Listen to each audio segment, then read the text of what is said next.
O relógio marcava 3h15 da manhã quando percebi que Augusto não voltaria. A dor não veio de repente, sabe? Foi chegando devagar, como quem pisa em areia movediça. Primeiro os pés, depois os tornozelos, e quando você percebe, já está com o peito afundando. Aquele quarto no Hotel Del Rey, o mais chique de Belo Horizonte em 1980, parecia aumentar a cada minuto. A cama king size, que deveria ter sido testemunha da nossa primeira noite como marido e mulher, virou um oceano de solidão em que eu me afogava, ainda vestida na minha camisola de cetim. Você consegue imaginar? 45 anos nas costas, 2 casamentos fracassados, e ali estava eu, de novo, encarando o abandono. Meu vestido de noiva jogado sobre a poltrona parecia rir da minha ingenuidade. As rendas e os bordados que eu tinha escolhido com tanto cuidado agora eram só um lembrete amargo do meu erro de julgamento. As primeiras horas foram de negação pura. Ele só desceu para fumar um cigarro. Eu repetia para mim mesma como um mantra. Depois de meia hora, mudei a narrativa. Foi tomar uma dose no bar para celebrar. Quando o relógio bateu 2 da manhã, já não tinha mais desculpas para inventar. O telefone do quarto permanecia num silêncio ensurdecedor. Aquele aparelho marfim, pesado, parecia me desafiar a cada olhar que eu lançava em sua direção. Cheguei a levantá-lo várias vezes, só para ter certeza de que não estava quebrado. O tom de linha estava lá, funcionando perfeitamente. O problema é que não havia ninguém do outro lado querendo falar comigo. O pior não era a humilhação que viria quando eu tivesse que explicar para a família, para os amigos, para os colegas da prefeitura, onde eu trabalhava como secretária há 15 anos. O pior nem era ter que voltar para meu apartamento pequeno na rua Sapucaí, de onde eu tinha saído naquela manhã achando que minha vida finalmente começaria a dar certo. O pior era o segredo que eu carregava. Embaixo daquela camisola de cetim, dentro do meu ventre de mulher madura, crescia uma vida. Uma vida que eu planejava revelar a Augusto naquela noite, imaginando que seria o presente perfeito para selar nosso amor. Como eu estava enganada. Ainda consigo ouvir a voz do Dr. Geraldo, 2 semanas antes. Olha, dona Aparecida, a senhora tá grávida mesmo. É de risco por causa da idade, mas vamos cuidar direitinho. Guardei aquela notícia dentro de mim, como quem guarda uma joia rara, planejando o momento perfeito para compartilhá-la. E agora? Agora era só eu e aquele pequeno ser que nem sabia o caos em que estava prestes a nascer. Encostei minha cabeça no travesseiro, sentindo o perfume caro dos lençóis do hotel misturado com o cheiro do meu próprio medo. As lágrimas vieram silenciosas primeiro, depois um soluço.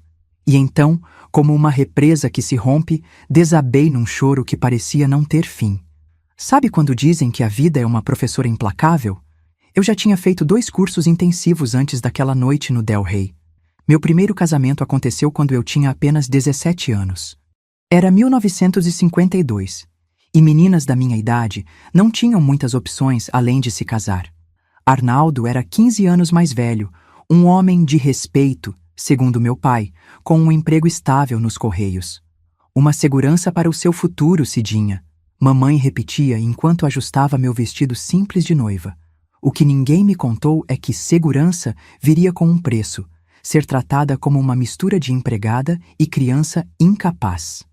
Arnaldo não levantava a mão para mim. Isso ele fazia questão de dizer para todo mundo, como se merecesse uma medalha por não me espancar. Mas suas palavras tinham o poder de cortar mais fundo que qualquer tapa. Você não sabe fazer nada direito, Aparecida. Esse arroz está empapado de novo. Por que você se arrumou assim? Quer parecer uma mulher da vida? Durante 7 anos, fui diminuindo, até quase desaparecer. Quando finalmente tive coragem de pedir o divórcio, em 1959, fui praticamente excomungada pela família. Uma mulher divorciada era quase uma leprosa social naquela época. Passei 5 anos sozinha, construindo minha independência tijolo por tijolo. Consegui o emprego na prefeitura. Aluguei meu primeiro apartamento, um quarto e sala minúsculo, mas que era só meu. Aprendi a existir sem pedir licença. Foi quando conheci Nivaldo, meu segundo marido. Ele parecia tão diferente do Arnaldo, alegre, carinhoso, cheio de planos. 3 meses de namoro e já estávamos casados. Nos primeiros tempos, era como viver um sonho depois de tanto pesadelo, até o dia em que ele chegou bêbado pela primeira vez. O tapa veio sem aviso, apenas porque eu perguntei onde ele tinha estado. No dia seguinte, flores, pedidos de desculpas, promessas de mudança. Você conhece essa história, não conhece? Ela se repetiu por quase 10 anos. Marcas roxas nos braços que eu escondia com blusas de manga comprida, mesmo no calor de 35 graus de BH. Desculpas no trabalho para os dias em que meu rosto estava inchado demais para aparecer em público. Quando finalmente consegui sair desse segundo casamento, jurei para mim mesma, nunca mais. Tinha 38 anos e 2 cicatrizes profundas na alma. Durante 7 anos, mantive essa promessa.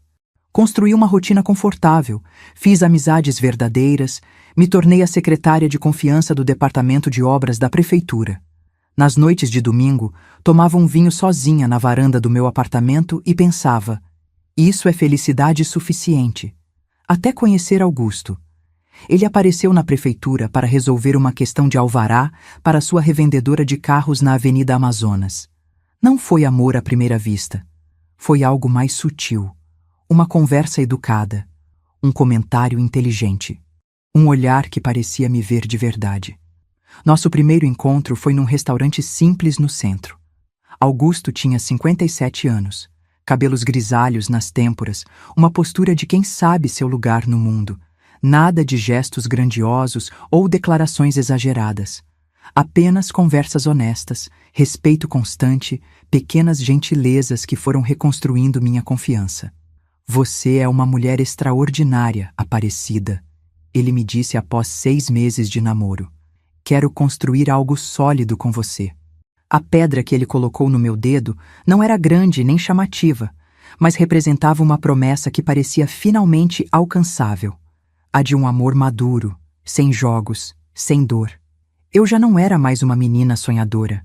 Aos 45 anos, acreditava ter aprendido a ler nas entrelinhas, a identificar os sinais de alerta.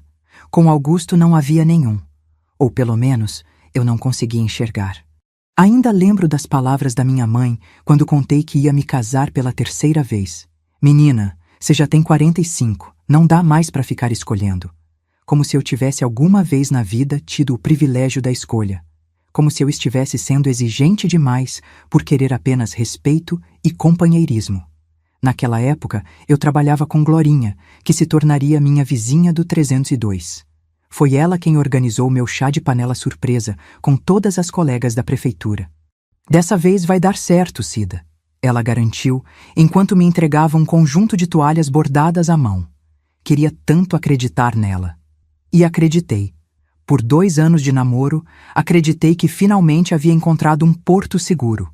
O despertador tocou às 7 da manhã. Não que fosse necessário. Eu não tinha dormido 1 minuto sequer. Meus olhos, inchados de tanto chorar, ardiam com a luz que entrava pelas frestas da cortina do hotel. Levantei-me como quem carrega o mundo nas costas. No banheiro de mármore luxuoso, evitei o espelho. Não precisava de um reflexo para me lembrar da humilhação. Tomei um banho demorado, como se a água pudesse lavar não apenas meu corpo, mas também a vergonha e a dor que me cobriam como uma segunda pele. Quando finalmente tive coragem de olhar para meu rosto, vi uma mulher que não reconheci de imediato. Havia uma dureza nova nos meus olhos, uma linha amarga nos cantos da boca. É assim que começa, pensei. É assim que se torna uma mulher amargurada. Vesti as mesmas roupas com que havia chegado ao hotel no dia anterior, guardei o vestido de noiva na capa protetora como quem enterra um sonho e coloquei a aliança no fundo da bolsa. Cada movimento era como pisar em cacos de vidro, mas eu os fazia com uma determinação mecânica. Na recepção, expliquei que precisava fechar a conta mais cedo. O rapaz, não mais que um menino com seu uniforme impecável, olhou para minha mala, para meu rosto inchado e então para o registro onde constava suíte nupcial. Seu olhar de pena quase me fez desabar novamente, mas engoli o choro como quem engole um remédio amargo. A senhora gostaria que chamássemos um táxi? Por favor.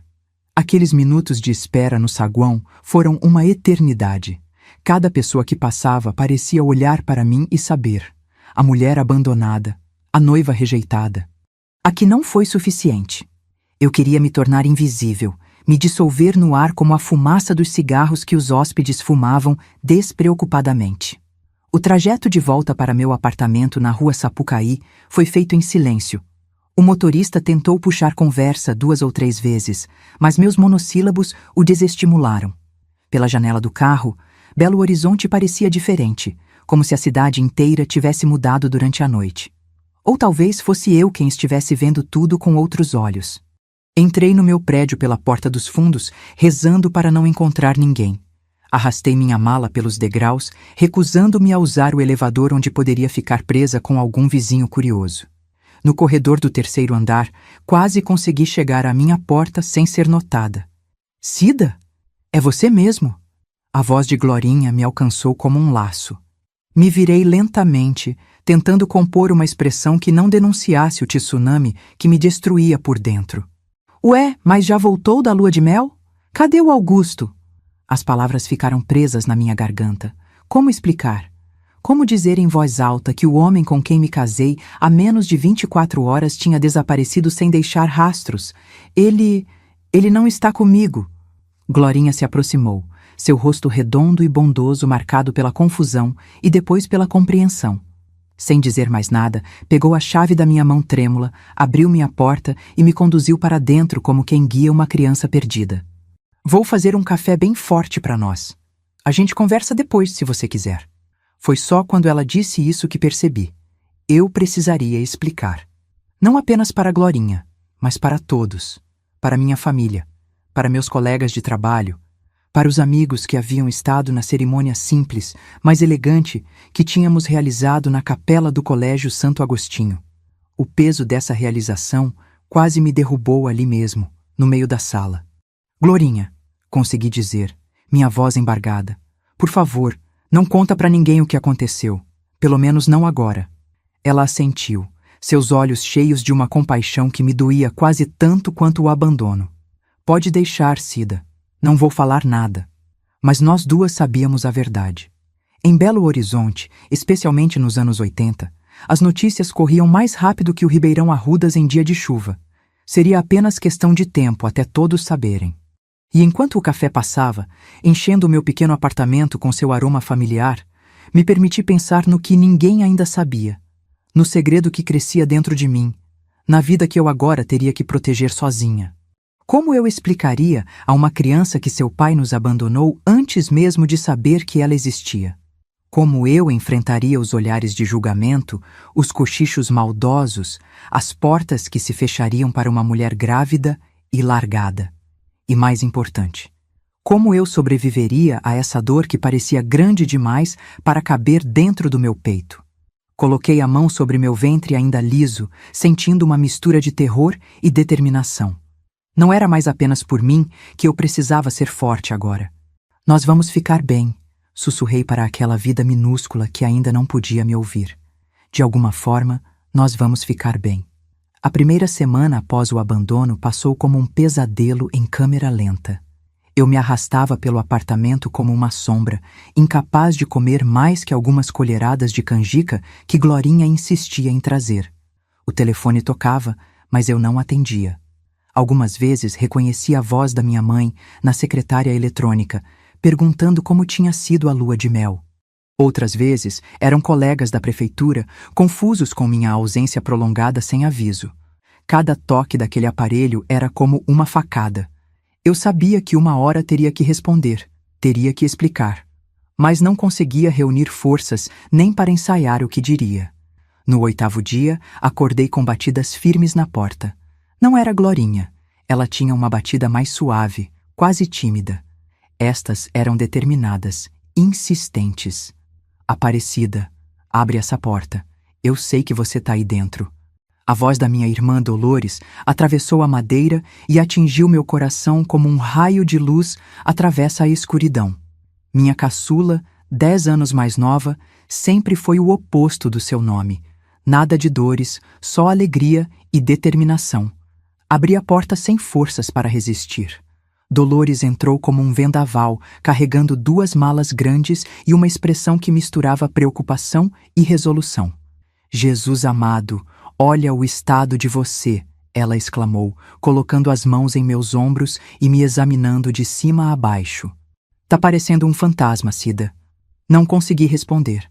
As lágrimas, que eu achava já terem secado depois de dias de choro ininterrupto, voltaram com força total.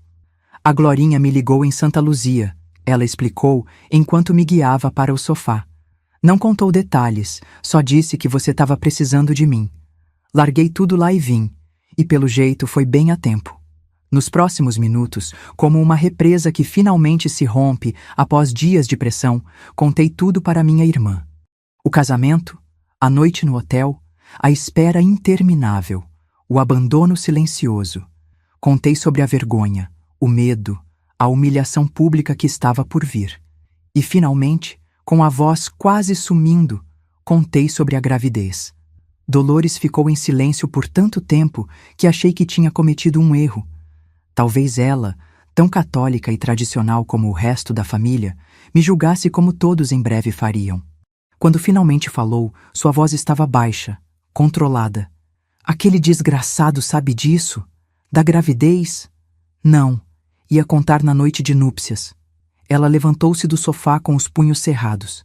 Se ele estivesse na minha frente agora, juro por Deus que ia arrancar os olhos dele com minhas próprias mãos.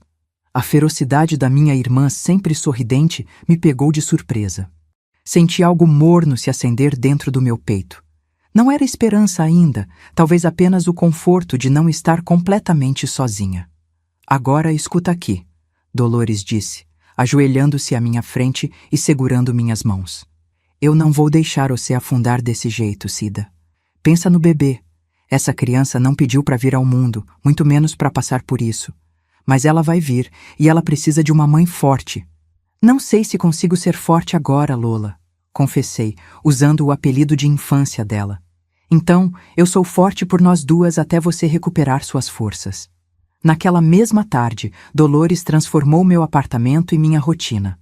Abriu janelas que estavam fechadas há dias, trocou lençóis, preparou uma sopa de legumes que conseguiu me fazer comer inteira.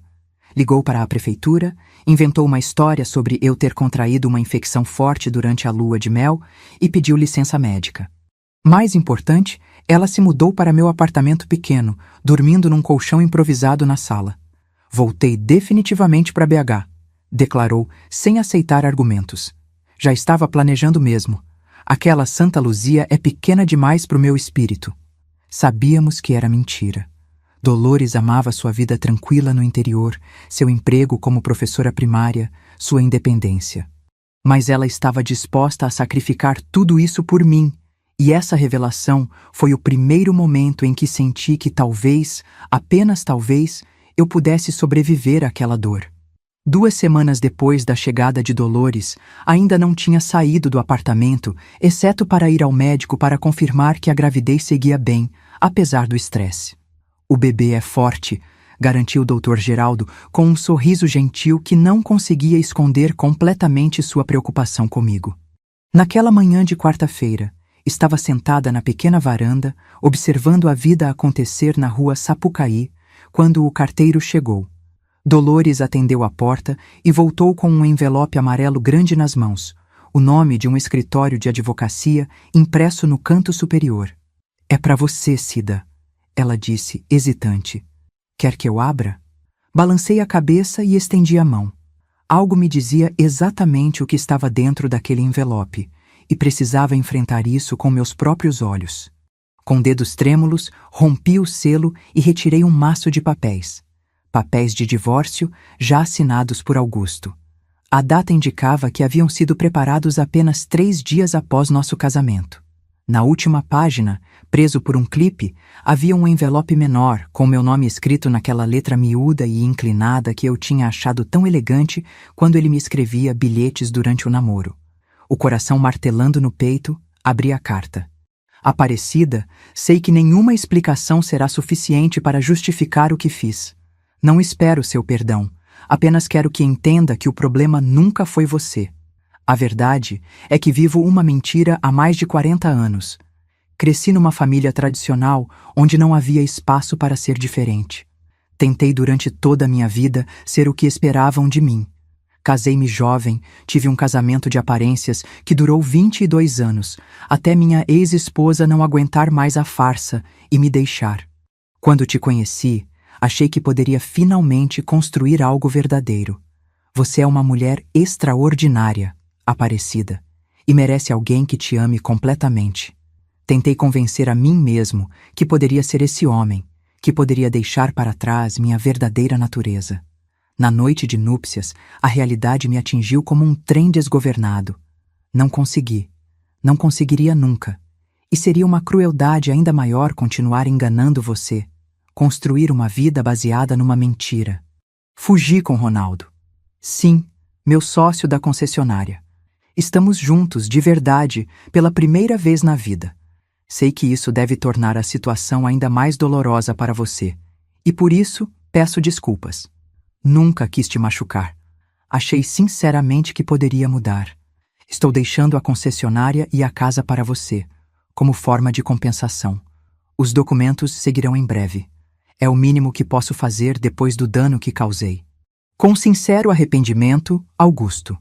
As palavras nadavam diante dos meus olhos, parecendo ora grandes demais, ora pequenas demais para fazer sentido. Li a carta 3 vezes, tentando processar o que estava escrito. Augusto e Ronaldo, juntos. Não era por mim. Não era porque eu não era bonita o suficiente, jovem o suficiente, ou boa o suficiente. Era algo completamente além do meu controle. Um riso histérico escapou da minha garganta, assustando Dolores, que me observava ansiosamente do outro lado da sala. O riso virou soluço e logo eu estava chorando novamente, mas de um jeito diferente. Não eram lágrimas amargas de rejeição, mas de uma estranha mistura de alívio e tristeza. Cida, pelo amor de Deus, o que ele escreveu nessa carta? Dolores veio até mim, tentando pegar o papel das minhas mãos. Entreguei a ela e observei seu rosto enquanto lia. Os olhos de minha irmã se arregalaram, a boca se abriu em espanto e então se fechou numa linha dura. Aquele filho da mãe, ela murmurou, usar você desse jeito, como um disfarce. Mas eu já não conseguia compartilhar da raiva da minha irmã. Uma estranha paz estava começando a se formar em meu peito. Por 3 meses, havia me perguntado o que havia de errado comigo. O que eu tinha feito para merecer ser abandonada na noite mais importante da minha vida. Agora, sabia. Nada. Não havia nada de errado comigo. Era ele quem estava fugindo de si mesmo. Sabe o que é mais estranho, Lola? Em vez de ficar com mais raiva, eu sinto alívio, confessei, enxugando as lágrimas. É como se um peso tivesse saído das minhas costas. Dolores me olhou como se eu tivesse criado uma segunda cabeça. Alívio? Cida, o homem te usou como fachada por 2 anos. Te abandonou grávida. E você sente alívio? Tentei explicar o que estava sentindo, mas as palavras pareciam insuficientes. Como descrever aquela sensação de que, finalmente, algo fazia sentido? De que o universo não tinha conspirado contra mim especificamente, mas que éramos todos vítimas de uma sociedade que forçava pessoas a viverem vidas que não eram suas? Ele está oferecendo a concessionária e a casa, Dolores disse, relendo a carta. Pelo menos isso. Dinheiro não vai consertar o que ele fez, mas vai ajudar com o bebê. Naquele momento, algo estalou dentro de mim. O bebê. Meu bebê. Não era mais o bebê do Augusto, ou o bebê do casamento fracassado. Era meu filho ou filha, e apenas meu. Uma vida pela qual eu seria responsável, que dependeria inteiramente de mim para crescer e florescer. Não quero nada dele, disse, surpreendendo a mim mesma com a firmeza na minha voz. Nem a concessionária, nem a casa. Nada. Mas Cida, seja razoável. Com um bebê a caminho... Não, Lola. Se aceitar essas coisas, vou me sentir comprada. Como se ele pudesse pagar pela mentira, pela humilhação. Não tem dinheiro no mundo que pague isso. Era a primeira decisão verdadeiramente firme que eu tomava desde que tinha sido abandonada. E senti algo se fortalecer dentro de mim ao pronunciar aquelas palavras. uma dignidade que eu pensava ter perdido. E o que você vai fazer então? Dolores perguntou, preocupação evidente em sua voz. Levantei-me da cadeira, caminhei até a janela e olhei para a cidade que se estendia lá embaixo. Belo horizonte, com seus altos e baixos, suas ladeiras, seus contrastes. Uma cidade que eu conhecia como a palma da minha mão depois de tantos anos. Vou criar meu filho, vou trabalhar, vou seguir em frente, respondi, sentindo cada palavra como uma promessa para mim mesma. Não vou deixar que o que ele fez defina quem eu sou ou quem meu filho será. Dolores veio até mim e passou o braço ao redor dos meus ombros. Tem certeza? Não é orgulho bobo falando? Tenho certeza. Se tem uma coisa que aprendi na vida, é que dinheiro sujo não traz felicidade. E qualquer dinheiro vindo dele agora seria sujo para mim. Naquele momento, olhando para o horizonte de Belo Horizonte, senti algo que não esperava sentir tão cedo. Um pequeno broto de esperança. Não uma esperança ingênua de que tudo seria fácil ou que a dor desapareceria magicamente. Era uma esperança madura, realista, temperada pela experiência. A vida que eu imaginava tinha acabado, mas outra estava começando. Uma vida que seria moldada pelas minhas próprias mãos, não pelas expectativas ou ações de outra pessoa. A notícia se espalhou pela cidade como fogo em capim seco. Primeiro foram os cochichos dos vizinhos no elevador, que silenciavam abruptamente quando eu entrava. Depois, os olhares de pena misturada com curiosidade mórbida das senhoras na padaria da esquina. É ela, ouvi uma delas sussurrar um dia. A que foi deixada na lua de mel. Na prefeitura, quando finalmente retornei após um mês de licença médica estendida, o Dr. Geraldo, bondoso como sempre, não hesitou em me fornecer os atestados necessários. A situação não foi melhor. Minha mesa estava exatamente como eu havia deixado. Mas o ambiente ao redor havia mudado drasticamente. Colegas que antes almoçavam comigo diariamente agora inventavam desculpas para evitar minha companhia, como se o abandono fosse uma doença contagiosa. Não liga para eles, disse Glorinha, a única que manteve sua amizade inabalável. É tudo gente pequena. Mas era difícil não ligar quando meu chefe, Dr. Leôncio, me chamou em sua sala na primeira semana do meu retorno. Dona Aparecida, ele começou, obviamente desconfortável, evitando meu olhar. Precisamos discutir sua situação. Minha situação profissional está exatamente igual, doutor, respondi, mantendo a voz firme apesar do medo que crescia em meu peito. Continuo sendo a mesma secretária competente que sempre fui. Ele pigarreou, ajustou os óculos de aros grossos. Sim, não é isso. É que... Bem, chegou ao conhecimento da diretoria que a senhora está... em estado interessante. A expressão antiquada para a gravidez me fez querer rir, mas o semblante sério do homem à minha frente conteve qualquer impulso de humor. Estou grávida de 4 meses, sim. Minha barriga ainda não era muito visível sob os vestidos largos que eu havia começado a usar, mas não via razão para esconder. E também chegou ao nosso conhecimento que a senhora está sem marido. Ali estava o verdadeiro problema. Não era a gravidez. A prefeitura tinha outras funcionárias que trabalharam até o 8º mês antes de saírem de licença. O problema era a ausência de uma aliança no meu dedo, de um nome masculino para acompanhar o do meu filho na certidão de nascimento. O que exatamente o senhor está querendo dizer, Dr. Leôncio? Perguntei, embora já soubesse a resposta. A prefeitura tem uma imagem a zelar, Dona Aparecida. Somos uma instituição pública que serve a famílias tradicionais. Entende o que quero dizer? Entendi perfeitamente. Estávamos em 1980, não em 2000. Uma mulher solteira e grávida, trabalhando como secretária executiva, recebendo o público, era considerada um mau exemplo. Especialmente em Minas Gerais, onde o conservadorismo ainda reinava absoluto em muitos setores. O senhor está me demitindo? As palavras saíram mais baixas do que eu pretendia. Dr. Leôncio teve pelo menos a decência de parecer constrangido. Estamos oferecendo um acordo. Uma transferência para o arquivo morto até a senhora dar à luz, e depois, uma carta de recomendação para outra posição, talvez. O arquivo morto. O departamento subterrâneo, sem janelas, onde documentos antigos eram catalogados e depois esquecidos. Um lugar para esconder as vergonhas da instituição, e aparentemente, agora eu era uma delas. Saí do escritório dele com as pernas bambas. 15 anos de serviço impecável, de horas extras não pagas, de dedicação absoluta, e era assim que terminava. Não com uma demissão direta. Isso geraria problemas legais, mas com um exílio interno que tornaria meus dias tão miseráveis que eu mesma pediria para sair. Foi Dolores quem me encontrou chorando na escada de incêndio do prédio, longe dos olhares curiosos. Ela havia conseguido um emprego como professora substituta numa escola próxima e frequentemente me encontrava para almoçarmos juntas. Eles não podem fazer isso, Cida, ela exclamou indignada, depois que expliquei a situação. É discriminação, é ilegal. Eles podem e estão fazendo, respondi, enxugando as lágrimas. E tecnicamente não é ilegal. Não estão me demitindo por estar grávida e solteira. Estão me transferindo. Vamos procurar um advogado. O Túlio, lembra dele? Filho da dona Eulália da mercearia?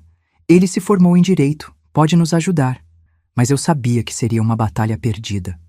Mesmo que conseguíssemos provar a discriminação, o processo se arrastaria por anos, custaria dinheiro que eu não tinha, e no final, mesmo que ganhasse, eu seria vista como aquela que processou a prefeitura. Nenhuma porta se abriria para mim depois disso. Não, Lola. Vou aceitar a transferência por enquanto. Preciso desse emprego, pelo menos até o bebê nascer. Naquela noite, sentada na pequena varanda do meu apartamento, coloquei todas as consequências em perspectiva. Em menos de 4 meses, havia perdido meu marido, minha dignidade aos olhos da sociedade e agora, efetivamente, minha carreira. O que mais o destino poderia tirar de mim?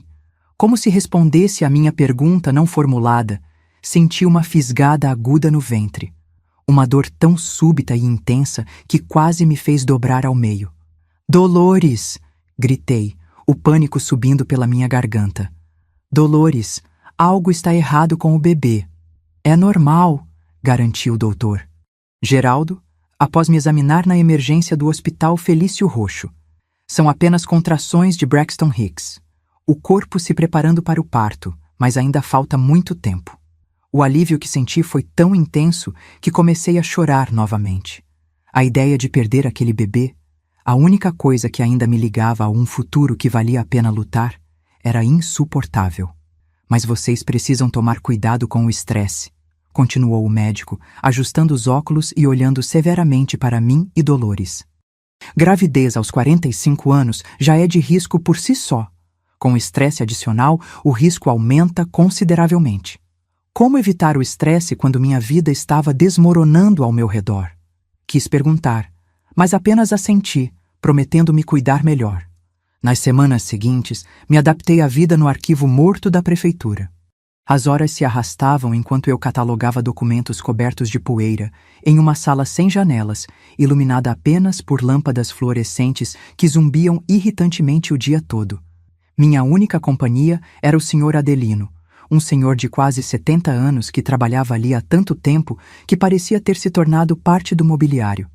A senhora não devia estar aqui, ele me disse certo dia, observando minha barriga, que começava a ficar mais visível. Esse lugar não é bom para uma mulher no seu estado. Sua preocupação genuína me tocou profundamente. Em um mundo que parecia determinado a me julgar e punir, aquele senhor de poucas palavras oferecia compaixão sem perguntas. Estou bem, Sr. Adelino. É temporário. Tudo na vida é temporário, Dona Aparecida. O problema é quanto tempo o temporário dura. Suas palavras filosóficas ficaram comigo, ecoando em minha mente durante os trajetos de ônibus entre o trabalho e o apartamento. Quanto tempo? Quanto tempo duraria aquela fase difícil da minha vida? Quanto tempo até que eu pudesse levantar a cabeça sem sentir o peso do julgamento alheio? O isolamento no trabalho era apenas uma parte do desafio. Na vida social, o abandono foi quase completo. Convites para aniversários, batizados ou simples cafés da tarde deixaram de existir. As mesmas pessoas que haviam comparecido ao meu casamento agora cruzavam a rua para evitar encontrar comigo. É como se eu tivesse lepra, comentei com Dolores uma noite, enquanto tentávamos montar um berço comprado de segunda mão. Como se ser abandonada e estar grávida fosse contagioso. As pessoas têm medo do que não entendem, minha irmã respondeu, lutando com um parafuso particularmente teimoso. E mais medo ainda do que poderia acontecer com elas mesmas. Como assim? Pensa bem, Cida. Aquelas mulheres casadas que te evitam, no fundo, estão morrendo de medo de que aconteça o mesmo com elas. De que um dia o marido possa sumir, deixando-as sozinhas. Ver você lembra a elas que ninguém está imune à desgraça. A perspectiva de Dolores me deu o que pensar. Será que era isso? Não apenas julgamento, mas medo? Medo de que o destino não escolhe suas vítimas com base em mérito ou comportamento, mas atinge aleatoriamente, sem aviso? Enquanto refletia sobre isso, outra questão começou a me atormentar. Como eu sustentaria meu filho depois que ele nascesse? O salário reduzido que recebia no arquivo morto mal dava para as despesas básicas, mesmo dividindo o aluguel com Dolores. E quando a criança chegasse, haveria fraldas, leite em pó, roupas, médicos. Comecei a procurar alternativas discretamente. À noite, depois do expediente, fazia trabalhos de datilografia para estudantes de direito da UFMG. Nos fins de semana, vendia bolos caseiros que Dolores e eu preparávamos na sexta à noite. Eram pequenos rendimentos, mas cada cruzeiro contava. O medo da insegurança financeira me fez reconsiderar a oferta de Augusto. Talvez eu devesse aceitar a concessionária, ou pelo menos a casa. Seria o suficiente para garantir conforto para meu filho. Quando mencionei isso a Dolores, ela me olhou com uma mistura de alívio e preocupação. Sei que você quer ser independente, Cida, mas não tem nada de errado em aceitar o que é por direito seu e do bebê. Não sei se é por direito. Ele me ofereceu como compensação, não como obrigação. E você acha que isso não é obrigação dele? Deixar uma mulher grávida sem nenhum apoio? A discussão foi interrompida pelo toque do telefone. Eram quase 10 da noite, horário em que raramente recebíamos chamadas. Atendi com o coração acelerado, temendo más notícias. Alô? É a Aparecida? Uma voz feminina, desconhecida, soou do outro lado. Sim, é ela. Aqui é a Marilda, ex-esposa do Ronaldo. Meu coração parou por um segundo. Ronaldo. O nome que eu tinha tentado não pensar nos últimos meses. O homem que havia roubado meu marido, que agora estava com ele em algum lugar, vivendo a vida que eu deveria estar vivendo. Como conseguiu meu número? Foi a única pergunta que consegui formular. BH é pequena, Aparecida, especialmente quando se quer muito encontrar alguém. Uma pausa. Precisamos conversar, pessoalmente.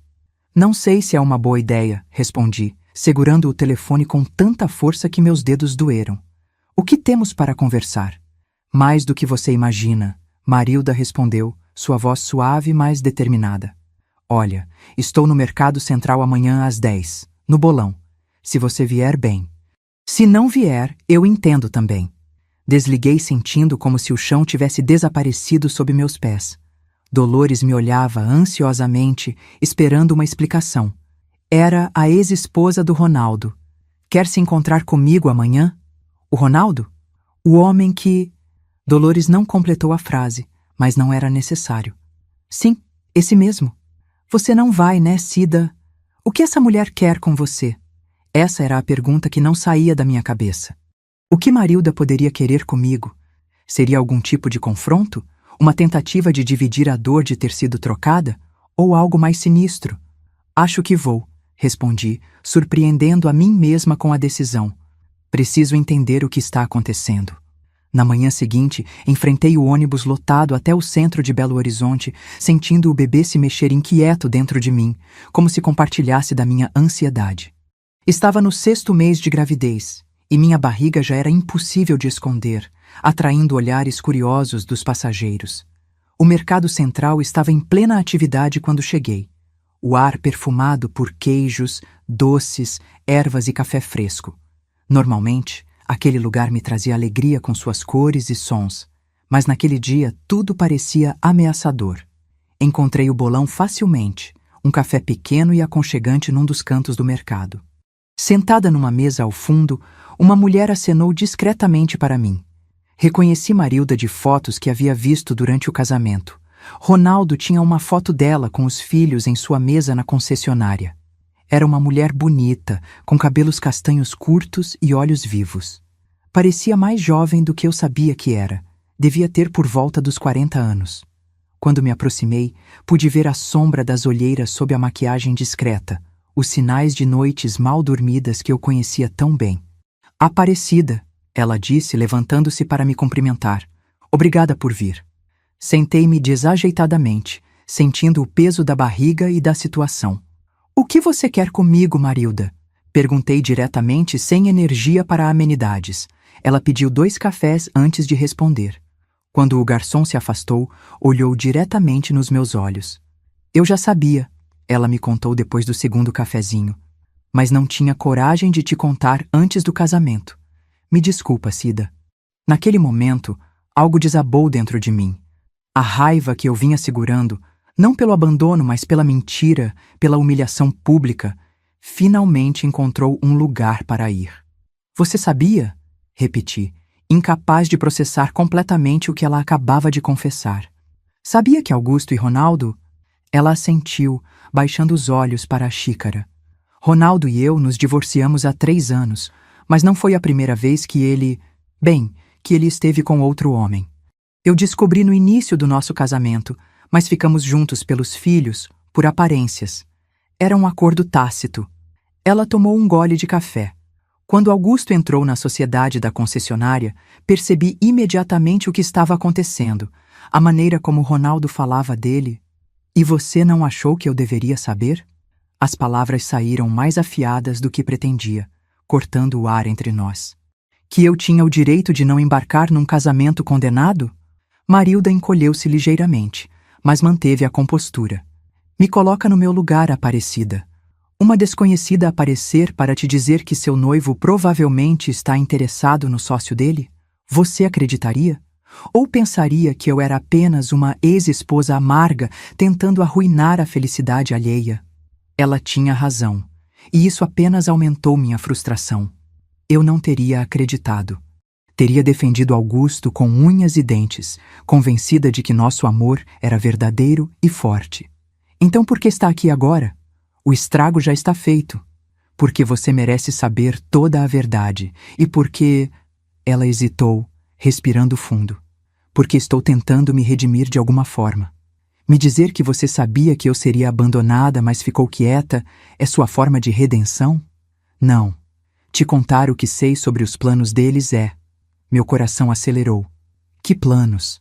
Eles estão no Rio. Abriram um negócio lá, com o dinheiro da venda da parte de Ronaldo na concessionária. Ela fez uma pausa, como se medisse suas próximas palavras. Soube que Augusto está planejando vender a parte dele também, rapidamente, por menos do valor real. E daí? Ele me ofereceu a concessionária, mas eu recusei. Os olhos de Marilda se arregalaram em surpresa genuína. Recusou? Por quê? Não quero nada dele.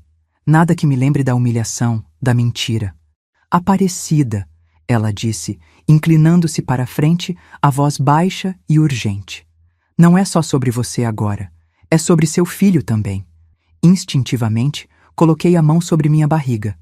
O bebê deu um chute, como se respondesse ao ouvir falar de si. O que você sugere, então? Aceite a concessionária, ou pelo menos a casa. Você tem direito e seu filho também tem. Não deixe que orgulho te impeça de garantir segurança para essa criança. Eram as mesmas palavras que Dolores havia me dito, mas vindas de Marilda, elas ganhavam um peso diferente. Ela havia passado por algo semelhante, compreendia a dor e a humilhação, de forma que minha irmã, por mais amorosa que fosse, jamais poderia entender completamente. Vou pensar nisso, prometi, mais para encerrar o assunto do que por convicção. Marilda sorriu levemente, como se compreendesse exatamente o que se passava em minha mente. Há outra coisa que você precisa saber, ela continuou, agora com hesitação evidente em sua voz. Sobre o seu estado, meu estado. Outra expressão antiquada para a gravidez que me irritava profundamente. O que tem minha gravidez? Augusto sabe, Ronaldo contou a ele, depois que soube através de um amigo em comum que trabalha no consultório do Dr. Geraldo. A revelação caiu sobre mim como um balde de água gelada. Augusto sabia que eu estava grávida, e mesmo assim não tinha feito nenhum contato direto, não tinha demonstrado qualquer interesse ou preocupação. Como ele reagiu? Perguntei, odiando-me por ainda me importar. Enviou dinheiro, não? Para ajudar com os custos. Balancei a cabeça negando. Nada, apenas os papéis do divórcio e a oferta da concessionária e da casa. Foi a vez de Marilda parecer genuinamente surpresa e depois indignada. Aquele canalha, ela murmurou. Ronaldo me disse que Augusto tinha providenciado apoio financeiro, que estava fazendo a coisa certa mesmo à distância. Mais uma mentira, então. Augusto havia mentido até para seu novo companheiro sobre como estava lidando com a situação que criara. Ou talvez Ronaldo tivesse mentido para Marilda. Não importava realmente. O resultado era o mesmo. Eu estava sozinha naquela jornada, contando apenas com minha irmã e meus próprios recursos limitados. Ao deixar o Mercado Central, após uma despedida cordial, mas desconfortável de Marilda, senti uma mistura confusa de emoções. Raiva renovada por saber que Augusto estava ciente da gravidez e havia escolhido ignorá-la completamente. Tristeza pela confirmação de que não havia sido importante o suficiente, nem mesmo como mãe de seu filho. E, estranhamente, uma força renovada. Decidi naquele momento, andando pelas ruas movimentadas do centro de Belo Horizonte, que aceitaria a casa. Não pela oferta em si, não por Augusto, mas pelo meu filho. Venderia o imóvel assim que possível e usaria o dinheiro para comprar um lugar menor, mais adequado às nossas necessidades, e guardaria o restante para a educação da criança. Era meu direito. Era o direito do meu filho. Mas a vida tem um jeito curioso de desafiar nossas decisões mais firmes. 3 dias depois do encontro com Marilda, recebi outro envelope. Desta vez, não era amarelo, mas branco, com o timbre de um escritório de advocacia diferente do que havia enviado os papéis do divórcio. Dentro, um conjunto de documentos formais e uma carta curta de um advogado que nunca havia ouvido falar. Prezada senhora Aparecida, informamos que nosso cliente, Sr. Augusto Mendes, revogou todas as ofertas anteriores referentes à transferência de bens. O processo de divórcio seguirá conforme a partilha legal padrão. Atenciosamente, as palavras embaralharam-se diante dos meus olhos. A raiva veio primeiro, depois a incredulidade e finalmente o medo. A casa e a concessionária eram minha única esperança de segurança financeira para criar meu filho.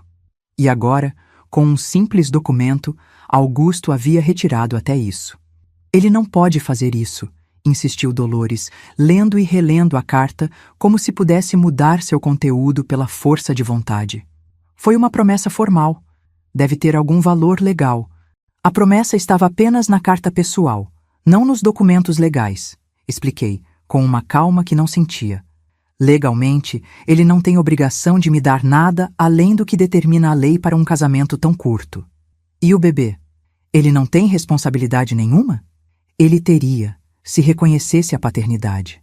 Mas para isso, precisaríamos entrar com um processo de investigação de paternidade, fazer exame de DNA quando a criança nascer. Então é isso que vamos fazer, Dolores exclamou determinada. Mas eu não tinha certeza se queria seguir esse caminho.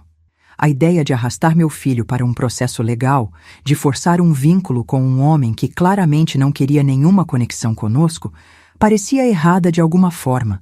Naquela noite, não dormi.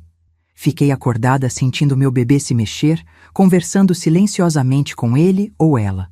Eu havia optado por não saber o sexo, tentando encontrar uma resposta que fizesse sentido. De manhã, tomei minha decisão. Não lutaria pelos bens de Augusto. Não envolveria meu filho em batalhas legais. Encontraria outro caminho, custasse o que custasse. A oportunidade veio de uma fonte inesperada. Senhor Adelino, meu silencioso companheiro no arquivo morto, abordou-me durante o almoço na pequena copa.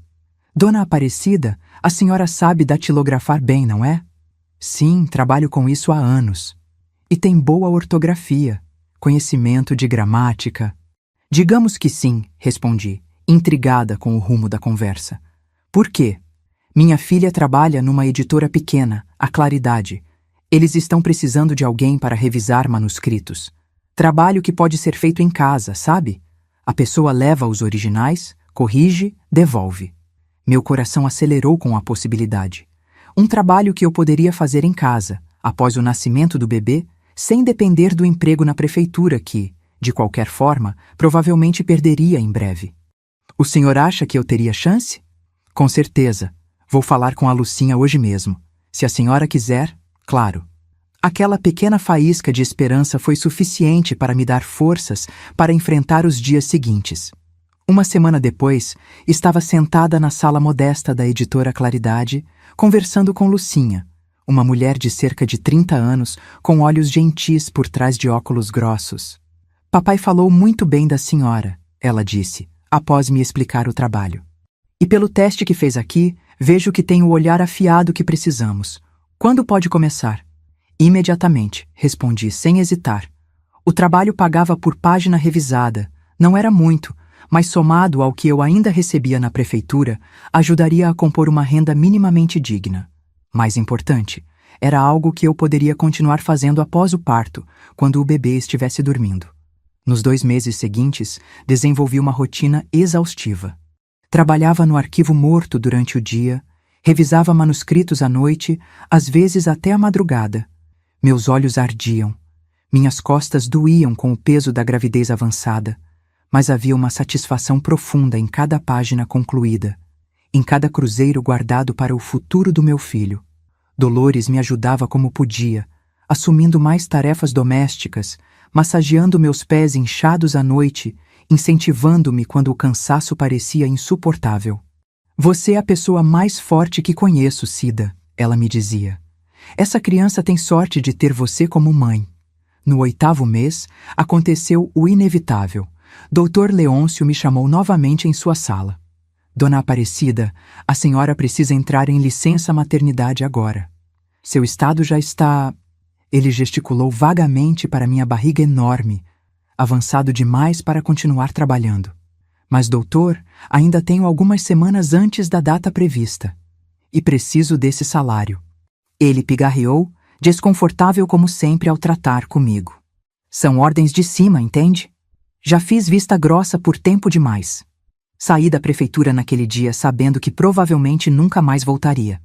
A licença maternidade era meu direito, mas tinha certeza de que encontrariam uma forma de me dispensar depois.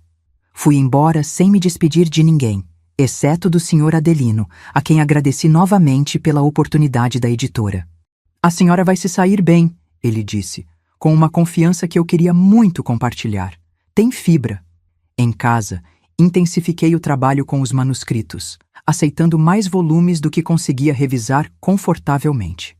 Dormia apenas 4 ou 5 horas por noite, ignorando os protestos de Dolores e os conselhos do Dr. Geraldo para descansar mais. Esse bebê vai nascer revisando textos, brincou Lucinha certa vez, quando fui à editora entregar um lote de trabalhos. Nunca vi ninguém com tanta dedicação. Não era dedicação, era desespero. Cada página era um pacote de fraldas. Cada manuscrito, 1 mês de aluguel garantido. Cada erro gramatical corrigido, um passo em direção à independência que eu tanto valorizava. Foi nessa rotina frenética que entrei no 9º mês, com uma barriga tão grande que mal conseguia ver meus próprios pés. O quarto do bebê, na verdade, um canto do meu próprio quarto, estava pronto, com um berço de segunda mão pintado de branco, algumas roupinhas compradas em promoção ou doadas por Lucinha, que tinha um filho pequeno, e uma pequena coleção de livros infantis. Era pouco, mas havia sido conquistado com meu próprio esforço. Numa tarde quente de outubro, enquanto revisava um romance sobre imigrantes italianos em São Paulo, senti a primeira contração forte. Diferente das falsas que tinha experimentado meses antes, essa veio como uma onda poderosa, me fazendo dobrar ao meio sobre a mesa de trabalho. Dolores não estava em casa. Tinha ido dar aulas na escola noturna. Respirei fundo, tentando manter a calma. Era cedo demais. Faltava 1 semana para a data prevista pelo Dr. Geraldo. A segunda contração veio 15 minutos depois, igualmente intensa. Consegui chegar ao telefone e discar o número da escola onde Dolores trabalhava. Preciso falar com a professora Dolores, disse a secretária que atendeu. É uma emergência familiar. Enquanto esperava, outra contração me atingiu, desta vez acompanhada por um líquido quente escorrendo pelas minhas pernas. A bolsa havia estourado. Meu Deus, Cida, já? Dolores perguntou, alarmada, quando finalmente veio ao telefone. Estou indo agora mesmo, não se mexe. Mas eu sabia que não podíamos esperar. As contrações estavam ficando mais próximas, mais intensas. Com dificuldade, peguei a pequena mala que havia preparado semanas antes e me arrastei até a porta do apartamento. No corredor, bati na porta de Glorinha. Quando ela abriu e viu meu estado, não foram necessárias explicações. Jesus, Maria e José, vou chamar um táxi agora mesmo. Enquanto esperávamos no saguão do prédio, as contrações aumentaram, agora apenas 5 minutos uma da outra. O medo começou a se misturar com a dor. E se o bebê nascesse ali mesmo? E se houvesse complicações? Doutor, Geraldo havia alertado sobre os riscos de uma gravidez tardia. Quando o táxi finalmente chegou, eu mal conseguia andar. Glorinha e o porteiro me ajudaram a entrar no veículo. Hospital Felício Roxo, pelo amor de Deus, e rápido. Glorinha instruiu o motorista, que arrancou assim que fechamos a porta. No banco traseiro, dobrada de dor, eu repetia como um mantra: vai ficar tudo bem, meu filho. Vai ficar tudo bem. Mas uma voz no fundo da minha mente questionava: será? As luzes do hospital pareciam girar acima de mim, enquanto era levada na maca para a sala de parto. As vozes dos médicos e enfermeiras chegavam aos meus ouvidos distorcidas, como se eu estivesse debaixo d'água. A dor vinha em ondas cada vez mais fortes, cada vez mais próximas. Ela está perdendo muito sangue, ouvi alguém dizer. Pressão caindo, disse outra voz. Precisamos fazer uma cesárea de emergência. Tentei falar, perguntar sobre meu bebê, mas as palavras não saíam. Um rosto apareceu em meu campo de visão, o Dr. Geraldo, sua expressão uma mistura de preocupação profissional e afeto genuíno. Aparecida, vamos precisar anestesiar você agora. O bebê está em sofrimento. Precisamos tirá-lo rapidamente. Assenti debilmente, sentindo uma máscara ser colocada sobre meu rosto. O cheiro adocicado e químico da anestesia foi a última coisa que registrei antes da escuridão me engolir. Acordei horas depois, ou seriam dias, num quarto de hospital. A dor agora era diferente, mais distante, abafada por medicamentos. Minha barriga, antes enorme, estava menor, coberta por curativos. Mas meus braços estavam vazios. Meu bebê, consegui murmurar, minha garganta seca como palha. Onde está meu bebê? Uma enfermeira jovem se aproximou da cama, ajustando algo no soro que pingava em meu braço. O Dr. Geraldo já vem conversar com a senhora, ela disse, evitando meu olhar. Tente descansar. Aquela evasiva fez meu coração gelar. Algo estava errado, terrivelmente errado. Por favor, implorei, segurando o braço da enfermeira com o pouco de força que tinha. Me diga se meu bebê está vivo. Ela hesitou, claramente desconfortável por ter que dar notícias que não lhe cabiam. Sim, está viva. É uma menina. Mas... Ela não completou a frase, mas não era necessário. O mas dizia tudo o que eu precisava saber. Minha filha estava viva, mas havia complicações. Doutor. Geraldo chegou meia hora depois, acompanhado por Dolores, cujos olhos vermelhos e inchados me disseram que ela já sabia o que quer que fosse que o médico vinha me contar. Como você está se sentindo, Aparecida? Perguntou ele, sentando-se na beirada da cama. Quero ver minha filha, respondi, ignorando a pergunta. Ele trocou um olhar com Dolores antes de continuar. Você vai vê-la em breve. Ela está na UTI neonatal. É uma prematura. Nasceu com apenas 35 semanas, o que por si só já exige cuidados especiais. Mas tem mais coisa, completei, lendo a hesitação em seu rosto. Sim, infelizmente há mais. Ele respirou fundo. Durante o parto, houve complicações. Sua filha sofreu... Bem, o que chamamos de hipóxia, falta de oxigênio por um período significativo. Conseguimos revertê-la, mas ainda não sabemos exatamente quais serão as consequências a longo prazo. Consequências. A palavra ficou suspensa no ar como uma sentença. Eu a encarei, tentando processar seu significado, suas implicações. Que tipo de consequências? Perguntei, a voz trêmula. É cedo para dizer com certeza. Pode haver atrasos no desenvolvimento, problemas motores, cognitivos, ou pode não haver nada. Algumas crianças se recuperam completamente. Só o tempo dirá. Fechei os olhos, tentando absorver o golpe. Tudo pelo que eu havia lutado nos últimos meses, a segurança financeira, o trabalho extra, os planos cuidadosamente traçados, tudo parecia agora insuficiente diante desse novo desafio. Quando posso vê-la? Perguntei finalmente. Assim que você estiver forte o suficiente para se sentar numa cadeira de rodas, respondeu Dr. Geraldo. Talvez amanhã. Ela é pequena, apenas 2,1 quilos, e está numa incubadora, mas é uma lutadora. Como ela é? A pergunta saiu quase num sussurro. Foi Dolores quem respondeu, vindo para o meu lado e pegando minha mão. Ela é linda, Cida. Tem cabelinhos pretos, muitos cabelinhos, e as mãos, você precisa ver, são tão pequeninas e perfeitas, parece uma bonequinha. O nó em minha garganta cresceu, tornando impossível falar. Minha filha estava lutando pela vida, enquanto eu estava ali, deitada, incapaz de fazer qualquer coisa por ela. Tem outra coisa que preciso te perguntar, disse Dr. Geraldo, após um momento de silêncio. O nome. Precisamos registrá-la. Você já tinha escolhido? Não tinha.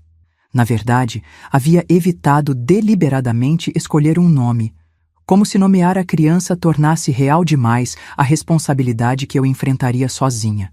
Agora, diante da possibilidade de perdê-la, a ideia de não ter dado nem mesmo um nome à minha filha parecia uma falha imperdoável. Esperança, disse, surpreendendo a mim mesma. O nome dela é Esperança. Dr. Geraldo franziu a testa, surpreso. É um nome incomum. É o que ela representa para mim, respondi, com uma certeza que não sentia há muito tempo. É o que ela precisa ter agora. Na manhã seguinte, uma enfermeira mais velha e gentil me ajudou a sentar numa cadeira de rodas e me levou para a UTI neonatal. O trajeto pelos corredores do hospital parecia interminável, cada metro aumentando minha ansiedade.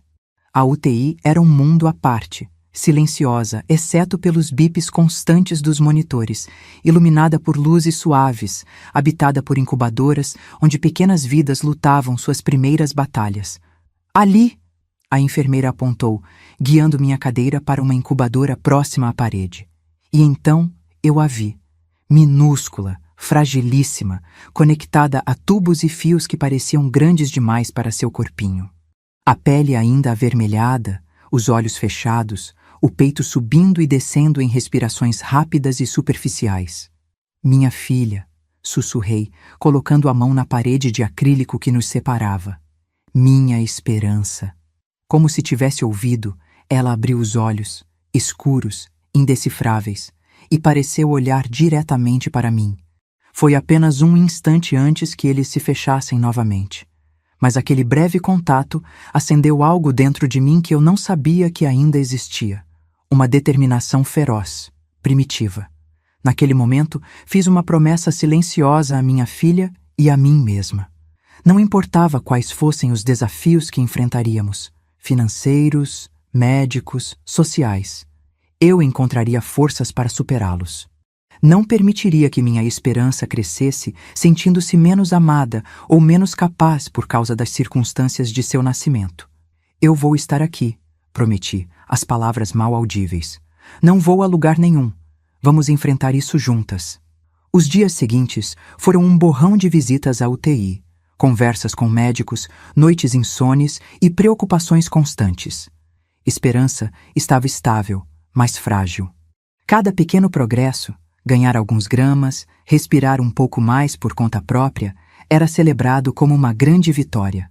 Uma semana após o parto, recebi alta, mas me recusei a voltar para casa. Passei a dormir numa poltrona na sala de espera da UTI, saindo apenas para tomar banho no vestiário dos funcionários, uma concessão especial que uma enfermeira compadecida havia me permitido. Dolores vinha todos os dias, trazendo roupas limpas, alguma comida caseira e notícias do mundo exterior. Foi ela quem me contou que Glorinha estava cuidando dos manuscritos que eu havia deixado inacabados, explicando a situação a Lucinha, que prometeu guardar os trabalhos para quando eu pudesse retomá-los. Você precisa descansar, Cida. Dolores insistia. Não vai ajudar a Esperança se ficar doente também. Mas eu não conseguia me afastar. Cada vez que saía da UTI, mesmo que por alguns minutos, sentia um medo irracional de que algo terrível aconteceria na minha ausência. No 10º dia, doutor Geraldo pediu para conversar comigo em seu consultório. Seu rosto grave me preparou para más notícias. Os últimos exames neurológicos da Esperança mostram algumas anomalias, ele explicou, usando aquela voz suave e controlada que os médicos reservam para as piores notícias. Há sinais de dano cerebral devido à hipóxia durante o parto. Embora já temesse algo assim, ouvir as palavras ditas em voz alta foi como receber um soco no estômago. O que isso significa exatamente? Perguntei, minha voz surpreendentemente firme. É difícil prever com certeza. Ela pode ter atrasos no desenvolvimento, dificuldades de aprendizagem, problemas motores, ou pode surpreender a todos nós e superar grande parte dessas limitações. Ela vai poder levar uma vida normal? Ir à escola, ter amigos, ser independente um dia? Dr. Geraldo hesitou, e aquela hesitação disse mais que qualquer palavra poderia. Honestamente, não posso prometer isso, Aparecida. O caminho será mais desafiador para ela do que para outras crianças. Assenti, absorvendo o golpe sem desmoronar. Parte de mim já sabia.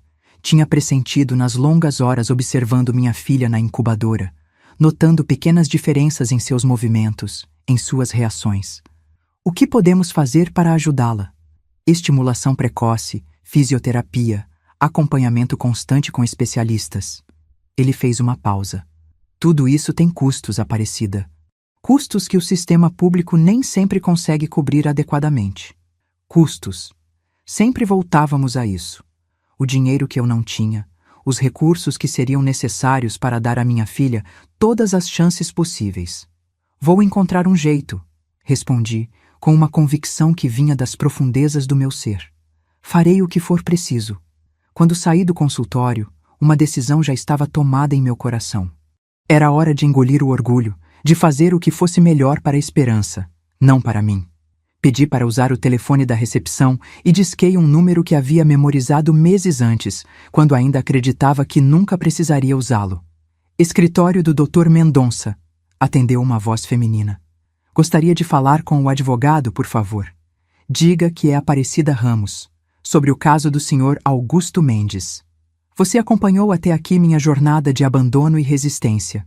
Da noite em que Augusto me deixou sozinha no hotel, grávida e sem respostas, até este momento em que finalmente decidi lutar, não por mim, mas pela Esperança. Depois de meses carregando o peso do silêncio, da solidão e do medo de não poder dar à minha filha o futuro que ela merece, fiz uma escolha: enfrentar a justiça, a sociedade e até o próprio Augusto. Mas a pergunta que ainda ecoa é: será que um documento assinado pode reparar o vazio de uma ausência? Se quiser descobrir como transformei minha dor em força, como desafiei um sistema que não enxerga mulheres como eu, e como uma mãe solteira em 1980 conseguiu reescrever sua história contra todas as probabilidades, não perca a parte 2 clicando nesse card acima.